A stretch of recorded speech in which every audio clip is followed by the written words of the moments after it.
part of this whole idea of struggle that probably not very many people consider, I'd say, especially these younger generations, is that struggle is actually built into the way that this universe is designed. When you lose that one person, or maybe for many people, it could be pets, it's hard because you want to go back, you want to do things better, you want to do them differently.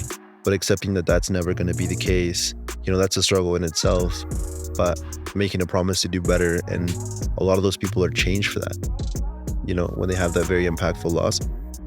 Today, we're doing something a little different. We're just going to have a conversation about struggle and why we've seen in our lives it's so critical, and why it is that you're really nothing in life without struggle. And so, Uriel, I know that when we were planning for this, you had a lot of dope ideas that was just like a nice inspiration. And so I'm curious to hear from you. Why is it that struggle is something that you wanted to talk about today, and what role has it been playing, I'm going to say, particularly in the last 1 year for you? Yeah, so originally I wanted us to have a conversation about this, mainly because the world is full of struggle. We all will struggle extensively throughout our lives. And I feel that personally in my life, struggle has dictated a lot of my outcomes. And it has limited me to be able to pursue challenges or endeavors that could have yielded a lot of success for me. And when I've had to face struggle, I often folded. And folding to struggle then led to more negative outcomes as it continued to limit my ability to partake in opportunities, or even just challenging myself day to day to improve. And there was a point in my life where I really just kind of hit rock bottom because of struggle. And I think that's when everything just kind of flipped. And I started to realize that struggle really isn't really a bad thing. Like, struggle really is like our best friend. It's an indicator that a lot of the time we are in an endeavor that we haven't done before. We are in uncharted territory, and we actually are going towards the path of new learning and developing new skills. And I think a lot of people, funnily enough, struggle with struggle. Yeah. That's weird. That was good. I'll give you that. That was good. You hit the nail on the head, man, because for myself, I know that historically speaking, struggle is something I looked to avoid by any means necessary. Yeah. And it's something that I've only recently started changing my relationship with. And a lot of it's actually, I would say, through conversations you and I have had, to just understand the way that you have been navigating the various struggles, especially in the last little bit that you've been through, because you've been through it, man. You've been through it. And watching you go through that with poise and grace is something that has been an inspiration to me for sure, man.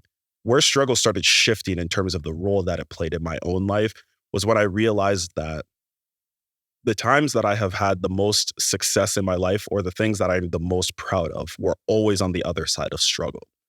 And that's something that you hear all the time, right? That, oh, everything worthwhile is uphill. That's something John Maxwell says all the time. Or that in order to be able to grow, you need to be willing to go through hard things, right? There's a million different ways that we hear this. But when I was younger and I would hear things like that, I'm like, oh yeah, that's just what people say. But I don't think that struggle is something that you necessarily need to necessarily go through.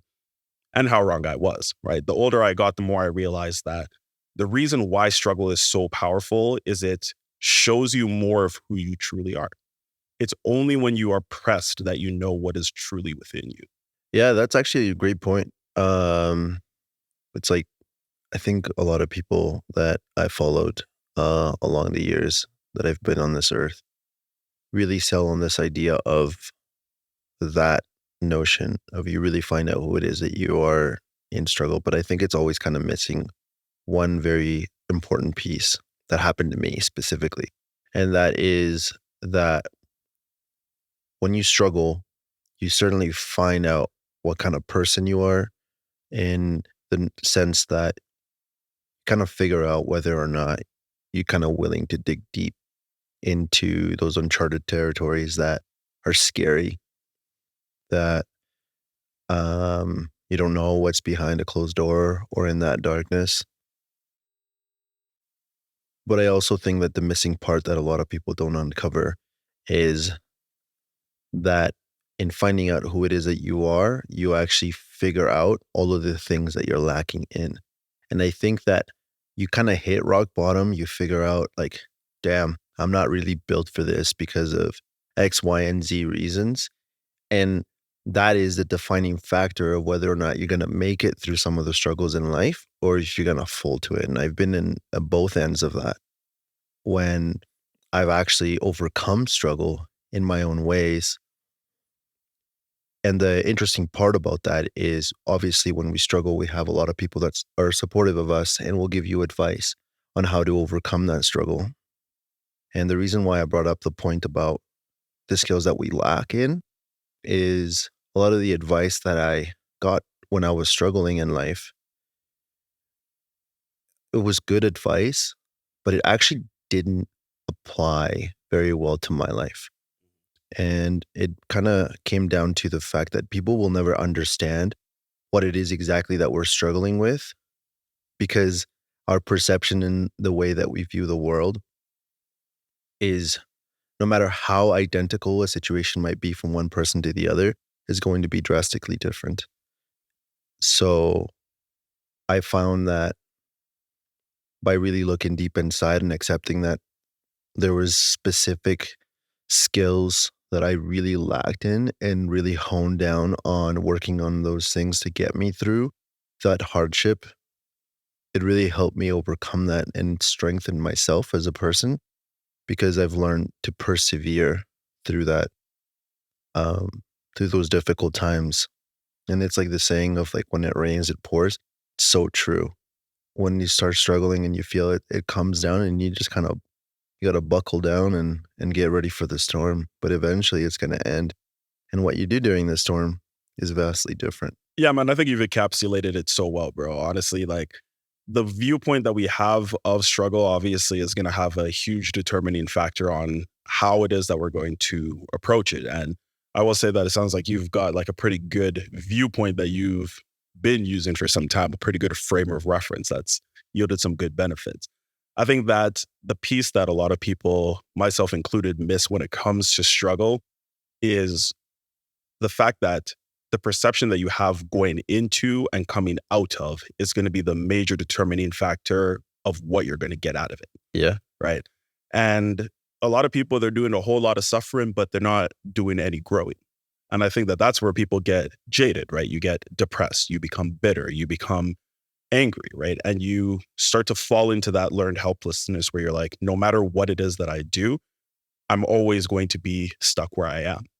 Right. And so I think that one of the biggest learnings that I've had in the last, I'm going to even say the last 2 years, is that the moment that I see that, yeah, this is going to be a season of struggle, I start preparing myself mentally to be like, okay, what is it that I'm going to really hone in on that I want to get out of this time? I like this analogy of going to the gym and really working on that mind muscle connection. That's something that's only been a recent addition to my workout routines. Yeah. I know you've been doing that for some time, but for myself, when I started learning about the importance of really thinking about what muscle you are trying to work out with each and every exercise, I could already see some huge benefits for myself because it makes you more mindful. And I think it's the same thing when you're going into struggle. What is it that I want to get out of this season? What is it that I want to grow in, develop in? Where are the shortcomings that, or what are the shortcomings that I'm going to look to overcome so that they don't continue to hamper me in that same way? It's powerful, right? And mindfulness, awareness, presence, right? These are topics that have come up time and again in the last conversations we've had, right? But I think that there's a reason for that.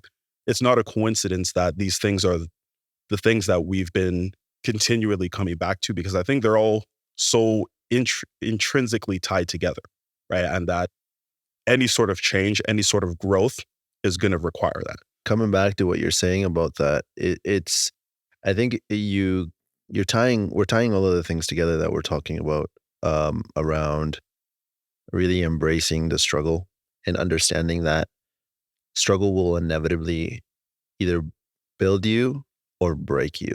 And how you approach it can be either positive or detrimental to your overall well-being. I think the problem actually kind of extends a little bit further because as a society, we live very comfortable lives and we don't necessarily face a lot of challenges as we're growing up. I think I can personally say I was very fortunate, even though I did struggle as a kid in a variety of ways. Overall, I had a very comfortable upbringing, and my parents certainly struggled to provide that upbringing to us. And the way that they handle struggle, my parents work incredible hours. They get up at most days 7 a.m. and they're not back till 12, 1 a.m. and they repeat that Monday to Friday. And they've built, you know, their business from the ground up via just almost like brute force, really, because that's their motto, but they've worked from nothing their entire life.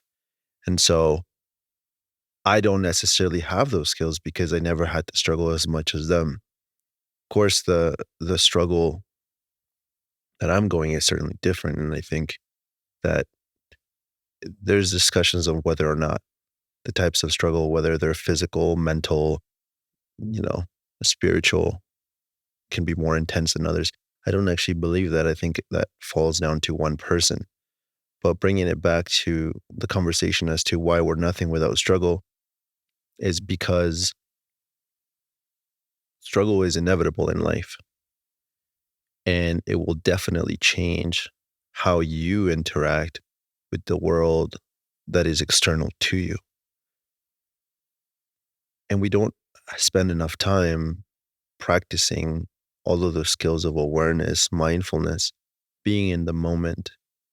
We don't check in with ourselves. We don't critically reflect on all of the challenges that we're facing and perhaps even our involvement in creating those challenges that don't necessarily have to be there.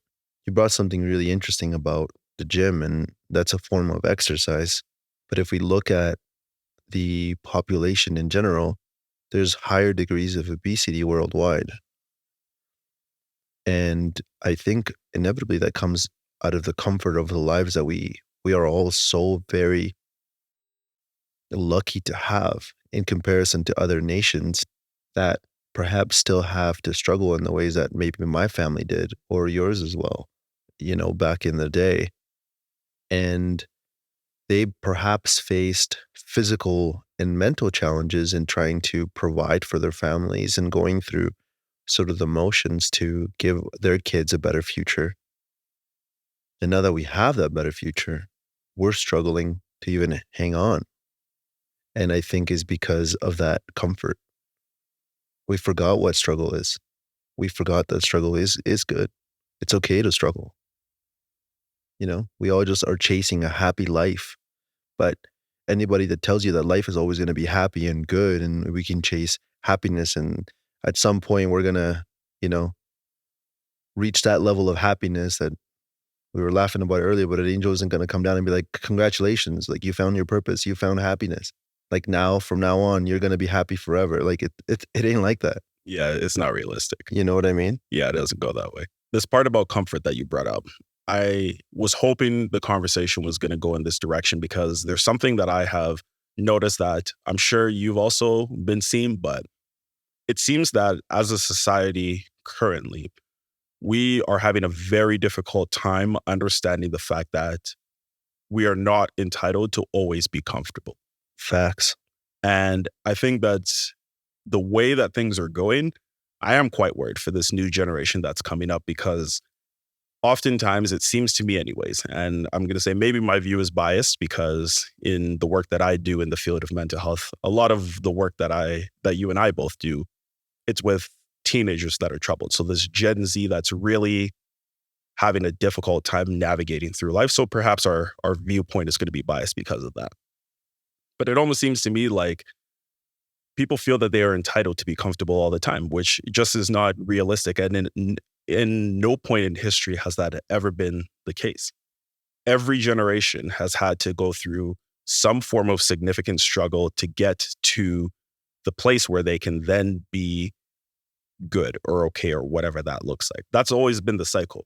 You do need to go through hard stuff to be able to win the ability to have a life of ease. But I think that the problem is that when people are born into that life of ease, inevitably when the cycle comes back around and it's now time to work harder, to have to go through struggle to be able to get to where you want to be and become who you're destined to be or who you believe you should be, that's where we start running into issues. Because if we're not able to digest and understand the fact that struggle is going to be a natural part of our existence, and it's going to especially be a very prominent part of any sort of worthwhile pursuit, then things are going to be difficult, far more difficult than they maybe need to be, right? Because the attitude that we have going into things is going to have, as we've said, a huge determining factor.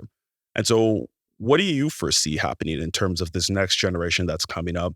Do you think that this is something that they're going to be able to work through? Do you think that this is something that's going to continue to plague them? What are your thoughts on that? Well, I already think that we are seeing issues in regards to struggle and comfort.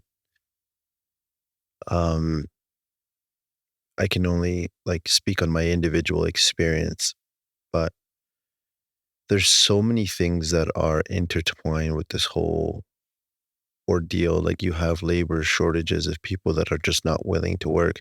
Now, I don't necessarily think that's because of struggle necessarily. I think that people are incredibly greedy and are trying to pay people less and less, even though things are getting more expensive. So that's another conversation for another episode. Uh, but I think for the most part, generally, if you think about jobs that are competitive and highly comfortable, um, there's so much more competition because everybody wants that kind of job. Everybody wants a really high paying job that's comfortable, that requires less effort. And I also think like all the access that we have to things that provide us with that immediate gratification also plays a huge role in our interpretation of what struggle actually really is. And yeah, working in the field of mental health, I think it really opens your eyes about that because I mean, I've always asked myself the question that I've never found an answer to, and I don't think anybody has found an answer to of you can put two people of the same family in the exact same environment and try to control it as much as you can, and the outcomes will always be different.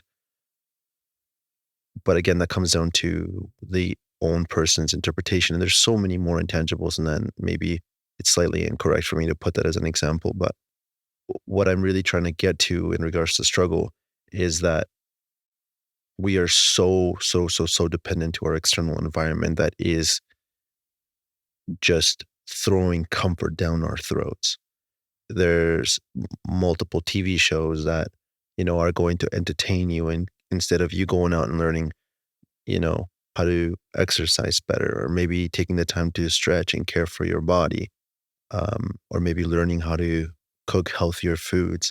And basic needs are now becoming a struggle, right? Because it's much quicker to grab your phone, look up what you want to eat, pick it up on whatever delivery company, and you got food in 30 minutes while you can still continue to binge watch your favorite TV show or play your favorite video game, you know, and it even comes down to like personal relationships. Nobody wants to go through the struggle of being rejected and accepting the fact that not everybody's going to like you and not everybody's going to align with your beliefs. And that used to kind of be like a normal thing, you know? And struggle, I think, is becoming more of a problem. And I think that's why struggle is sort of become this like kind of phenomenon, in my opinion, of what is kind of breaking down society. We no longer have the capacity to persevere through very basic struggle. And I'm actually very concerned about what something like a World War III could do to the entire world, right? I know that as human struggle can also bring us together. That's another thing as well. But I do fear very much what that could have as an outcome for the entire population of the world if we don't start to embrace it and realize that struggle, like you said, and we've resonated with this multiple times already, is a part of life, is a necessary part of life. And struggle is really, in my opinion, it shouldn't even be what the word really is. Struggle should just be part of progress. It should be part of a learning process, right? Because struggle is just about having difficulty in doing something. But you get better at doing any type of activity the more you do it. So you're going to quote unquote struggle less. Now, obviously, there's struggles in other areas. Like if you lose somebody and emotionally, you could be hurting in that way. I mean, there's a variety of different struggles. So that's maybe too much of a generalized example. But I think, again, we're going to lose people that we care about. We're going to lose loved pets. We're going to lose jobs. Struggle in itself is inevitable. So the fact that we fear it, the fact that we despise it, and it reinforces that negativity in our minds. And we're nothing without it. Because if we didn't struggle and we didn't know what struggle was, then what would society be? We'd all be, I mean, in my head, I'd think of just people doing whatever they want when they want it because there's really no consequences to our behaviors. We would just be a lawless society, which also would not work at all. Facts, man.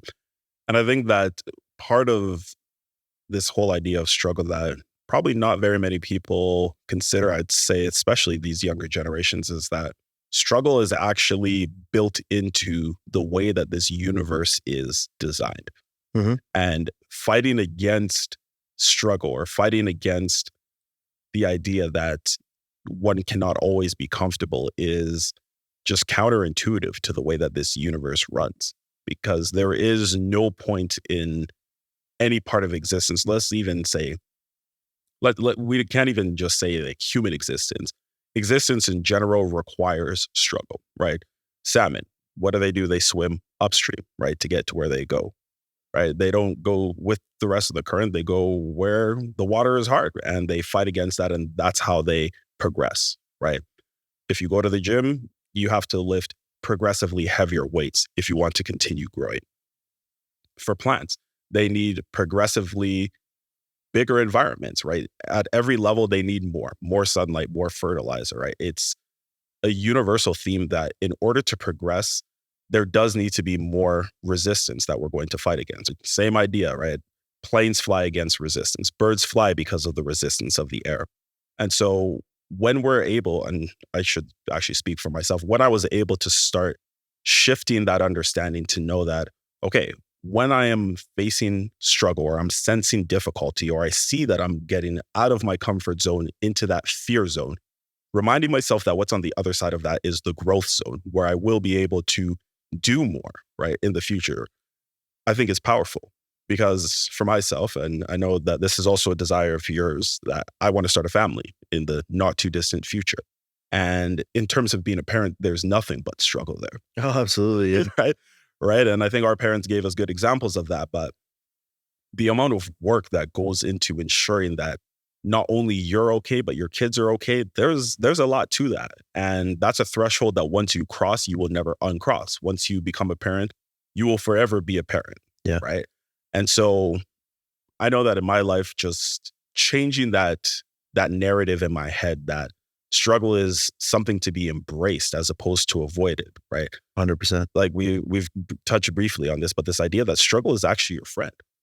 Yeah, yeah. Struggle is that friend that, right, it's one of your best friends, and you need to make it your best friend if it isn't. And the reason for that is the greatest of friends are the ones who will reveal things to you that you would have maybe never otherwise realized about yourself. And not only that, but they're also the ones who are willing to tell you that hard stuff, right? That nobody else is able or willing to tell you. Yeah, they celebrate your success, but they also will highlight that you're having difficulties or that you're veering off the road. And I'm so glad that you brought that up because it kind of segued into what I was thinking as well about how struggle is also a very good indicator in our lives of things that perhaps we don't enjoy.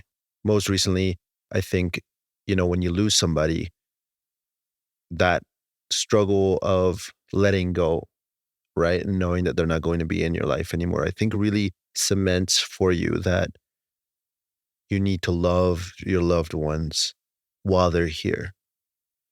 And so it's a really good indicator of that. We talked about, struggling through a new activity or new endeavors that you're partaking in. Again, that's just part of the learning process. So in a way, it really comes down to like struggle being your best friends, but also kind of like a teacher, right? It's a guide. It's letting you know about things in life that you haven't experienced because at some point you've learned enough that the struggle may decrease or even be non-existent in that specific thing. So that's why we need to embrace it and we need to, you know, like we've been saying, just accept the fact that it's such a powerful indicator of growth in many realms of life. So I always kind of the one quote that I think I've memorized for all of my life is the one by Friedrich Nietzsche of "He who has a why will always overcome a how." And I think that one really encompasses this whole idea of struggle because every time I've been hurting financially, I've thought, you know what? I understand that in order for me to do better, I got to work a little bit more. I got to make some cuts here and there. That's going to cause me to struggle. Right. But I know that, as you've mentioned in the past, on the other side of struggle is where I want to be. And I mean, it happened when I was in school. Oh man, I got an exam. I haven't studied. I got to buckle down, maybe not go hang out with my buddies, maybe not do my favorite activities. But through the struggle of studying and making the sacrifices that I made, I got a good grade on my exam. And so we need to embrace it, not like run away from it, not despise it. At the end of the day, when something is going to become difficult, it's because something good comes out of it.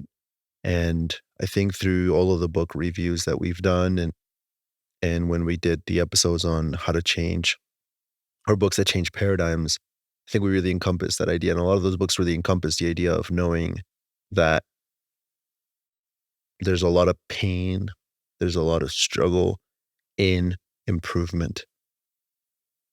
And I think we get really stuck on what improvement is. And I think a lot of people in self-improvement podcasts or books, they really sell this idea of like this high self, this person that is incredibly successful. And I think that everybody needs to find what that is for themselves, right? You don't have to, have millions of dollars to feel successful, to know you are successful. Whatever it is that you desire in life, you can achieve. I think personally, and people might think it's crazy because there's limitations, but I think the limitation is ultimately in your head. It sounds maybe crazy to be the richest man alive, but I bet you there's somebody out there who has that mission and will do it at some point. Jeff Bezos did it, right? Um, Bill Gates did it. How many people didn't believe in them? And it's the interesting part is they believe in themselves. They believed in what they were doing. They believed that the struggle that they were undergoing and all the people that bet against them, right? That was going to pay off. They embraced that. And so I think a lot of the times we want to kind of follow their paths and mimic, some of their tips and tricks. And not that they've put any out, but I think a lot of people sell these programs on how to become a better influencer, how to become a better YouTuber or whatever. But that worked for them, right? That was the recipe for success for them. Can that yield success to other people? Sure, it can, but it never will yield the exact same success it yielded to that person individually. So it's very important for us to embrace our struggles in our life because when you kind of make that your best friend, you work, like I said earlier, on the skills that you lack, and then boom, you're like doing improvements on who you are. And that inevitably is going to lead you to be like, all right, what's the next challenge? Let's go. Bring it on. Is that great revealer. And as cliche as it may sound, it's like the refining fire. 100%. Right? In order, we've heard it a million different ways. Oh, diamonds are created under pressure, or gold is refined in the hottest fires, right? And it seems lame and it seems trite and it seems cliche, but there's a reason. So true. For that, right? So true. What I learned early on in life is that the things that are cliches, they are cliche because they're often true, which is why for generations and millennia, these are sayings that take on different forms, but inevitably they're still there because there's truth there, right? It's universal in application. There's something that you mentioned earlier about how we're able to identify those areas, right, that we are maybe lacking in. Yeah. What are some of those areas for you recently that struggle has highlighted as something that you need to maybe grow in, or an area that you maybe thought you were further ahead than you actually were? I think in the last year, how do I word this so it makes sense? Accepting loss, if I can word it that way. I've had a lot of loss, maybe not just in the last year, but in the last 2 to 3 years. Man, I've lost um, grandparents, I've lost uncles, but I recently lost my pet for 12 years. I never really understood. I mean, I had pets throughout my entire life with my family, but I never really understood this whole notion of pets. And I had lost pets in the past, but this was like my dog. It was almost like a kid, an extension of me. My life was based around taking care of them, and my choices were based around that. So I can only imagine, and I'm not comparing the two, but this is like slightly what parenting is like, as you were talking about, like the struggle of being a parent and how your life completely changes. And once you kind of go through it, you can't undo it. And so not being able to know what that pain felt like because I don't have kids, I'm not married, so I don't know it in that way. And I've lost grandparents and uncles, like I said.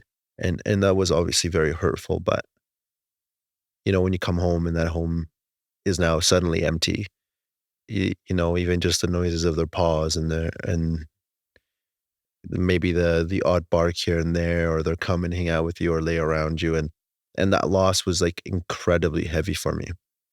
And I couldn't make sense of it because I found that comfort in knowing that he would always be there, and you never actually think about the time where he'll be gone. But having said all of that, the biggest part of the loss that I struggled with the most is knowing that there could have been times where I could have spent more time with him and I didn't, choosing to partake in distractions in my environment. And that was probably the most hurtful thing, because in that personal struggle that I was kind of dealing with internally, I was kind of fighting myself and putting myself down on why I didn't capitalize on those moments. Because now that he's gone, I can't, you know, I can't do the things that I wish I could have done then, or more of. And I think a lot of people probably resonate with that when they lose loved ones. They wish they hugged their moms more or told them they love them more. And so the thing that helped me overcome that is a promise that I made to myself to be better, to be more aware, and to be more mindful of the people that I care about, and to know that every day is not guaranteed. And in struggle, kind of as we're coming around to it, embracing that, like I said, is like a teacher is like your best friend, right? It showed me that life is more than just the material and the success that you have. But for me specifically, life is about deep human connection. It's about providing depth to life and understanding what's important to you. And that's kind of why earlier I had mentioned what success is very different for everyone. When you lose that one person, or maybe for many people it could be pets, it's it's hard. It's hard because you want to go back, you want to do things better, you want to do them differently. But accepting that that's never going to be the case, that's a struggle in itself. But making a promise to do better, and a lot of those people are changed for that. When they have that very impactful loss, I truly believe that people change, uh, generally for the better, because they're very appreciative of life in itself. And, we hope to to make, a positive impact in those around us. What Yeah. about you? I think that's something that was highlighted to me anyways, and what you just shared is that suffering and regret actually often go hand in hand. But the way that we choose to approach those two things is going to be that major determining factor on whether we get better or we get bitter, right? I think for myself, and actually Daniel Pink, who's an author and a speaker, he wrote a book entitled The Power of Regret. And it's a fantastic book that I would definitely recommend to anybody who wants to learn more about this idea of regret and how we can actually use it to our benefit. But in essence, what he talks about is we really have one of two or three options, I guess. Two of them are kind of similar. But when we run into a situation that we ultimately end up regretting due to action or inaction, one of two things are possible. Either we can go and try to make it right, or we can change the way that we perceive it. So one example is, let's say that you're like, I've lost touch with this person and I regret that I haven't reached out or I haven't done what I needed to do to maintain that relationship. And that ultimately causes suffering within yourself, right? You can choose to immediately act on that and rectify that. You can reach out to them. But let's say in this situation, like you described, it's actually someone who's passed. And it was only after you've lost them that you realized how much better you could have done. Your only option at that point is to do what Daniel Pink calls a silver lining it. And you can say, at least blank, right? And you could take that so many different ways. At least I did prioritize spending the time that I did with them. Or at least I can learn from this and I can move forward so that I won't experience this situation again. And for myself, that is really the most powerful thing when it comes to suffering, is that it has allowed me to adjust my behavior. Yeah. And my viewpoints and the way that I see things, what I value, how I value what I value, and ultimately allows me to just make higher level decisions that will ultimately lead to hopefully better results for myself and those who are around me. Yeah, I just want to touch on that really quickly. About the silver lining method. Funnily enough, I think that actually didn't work for me. Okay. Tell me A why. lot of the people that were giving me support, they all said, you were a great owner, you took great care of them, you know. And I never found comfort in knowing that I did the things that I did. Interesting. Weirdly enough, yeah. Why do you think Um, that is, though? because I think maybe this is just an individualistic thing for me, that when the loss happened, I never really actually felt like I did enough, even though in the eyes of others I did enough. And I think this is why, again, like, people's perspectives will be so individualistic and people's struggles is so specific to themselves, which is why I kind of continue to say the same thing around um, figure out where your deficiencies are, because as that is useful for you, which is amazing, and that is definitely an amazing skill to identify. For me, the actual thought of knowing that, or rationalizing in my head, I I did the best that I could, wasn't enough. For me, what kind of changed it was, I will do better next time in other areas of my life, so that I know that when they do pass, I did my very best. Yeah. Do you know what I mean? Yeah. And because I know there were moments where, I could have been playing with him, but instead I was more preoccupied with like watching a TV show or playing a video game. And that's the stuff that like kind of really hit me hard, because I couldn't allow myself to rationalize it that way. Yeah. I think it's probably because you knew it wasn't true, right? Like if people telling you to believe something that you in your heart know is not true, that's not going to be helpful, right? Yeah, exactly. But I think that where the power comes is the second piece of what you said, is that you know what you're going to do differently next time. Yeah. Right. And so Yeah, yeah. I personally also see that as a way of silver lining. You're like, I may have failed this time, but at least I'll have another opportunity to do better next time. And when that comes, you'll be very, very incentivized to actually follow through on that. Yeah. Kind of bringing it back to struggle, like, it's so different, right? Just like everything in life, I think we try to label things and we try to identify ways to provide problems with specific identifiable like names and methods. But even though I think there's some validity to all of that, life just isn't like that. Yeah, it's not that black and white. It never is. And I just think we need to stop trying to label everything and trying to identify with everything and just try to apply it how it applies in our lives and figure it out for ourselves and stop, you know, trying to be like, oh, I've struggled with this or you're struggled with this, so we're the same. It's like, hell no, we're Yeah, not. it's not. Like, It's not stop. that. It's not Stop that trying to tell straightforward. me that your loss is the same as mine. It's, Yeah. or like that my struggle with work is the same as yours or my struggle with money. Stop. Yeah, it's a dangerous slope, man, because as we've identified, and you actually hit it really well when you said that two people in the same family can go through the exact same thing and have vastly different experiences, right? And I think that that's a nice way to kind of end it on, man, is that it's not nearly as black and white. It is complex, and it's an ever evolving thing in terms of how one person to the next we're going to interpret suffering. And I think that while there is definitely value in, because there's that saying, right? Misery loves company. And why is that? Is because people who are going through a hard time, they feel comfort when they're saying, oh, I'm not the only one who's suffering right now, right? And we've seen that in so many different ways.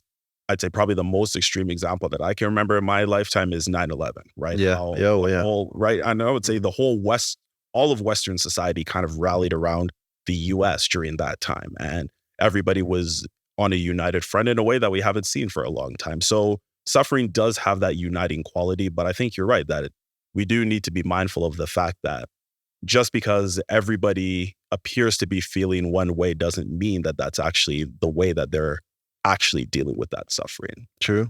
So there's a lot to that, man. And so it's been interesting kind of diving into this, just because I think that suffering is something that people do understand in a general way, that it is part of life, but there's so many more facets to it, right? And it's a lot more, I don't know, I think maybe it's a lot more nuanced than maybe even I myself had thought about when I first started thinking about the power that inherently lies in suffering well.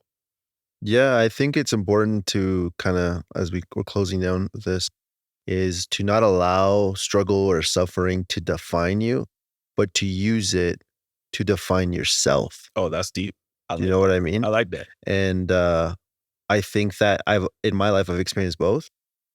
And when I've chosen the path to use it to define who it is that I want to be, I've benefited greatly, Yeah. which brings us back to why struggle is important, Yeah.